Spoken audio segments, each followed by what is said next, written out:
കുട്ടിക്കാലത്ത് ടോബിയുടെ Spiderman cinema കണ്ട് വളർന്നവരാണ് നമ്മളിൽ ഭൂരിഭാഗം ആൾക്കാരും. പക്ഷെ ഞാൻ ഒരിക്കലും പുള്ളിക്കാരനെ വീണ്ടും വലിയ സ്ക്രീനിൽ കാണാൻ പറ്റുമെന്ന് വിചാരിച്ചിരുന്നതല്ല.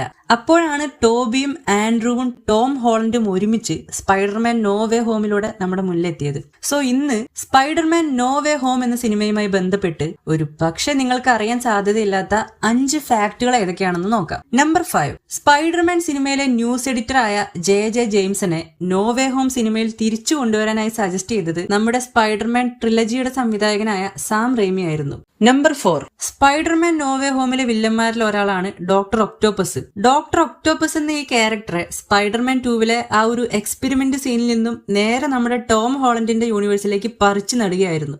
അതുകൊണ്ട് തന്നെ ഒക്ടോപ്പസിനെ ചെറുപ്പക്കാരനായി കാണിക്കാൻ വേണ്ടി ഈ സിനിമ മുഴുവനും ഡി ഏജിംഗ് ടെക്നോളജി ഉപയോഗിക്കേണ്ടതായി വന്നിട്ടുണ്ട്.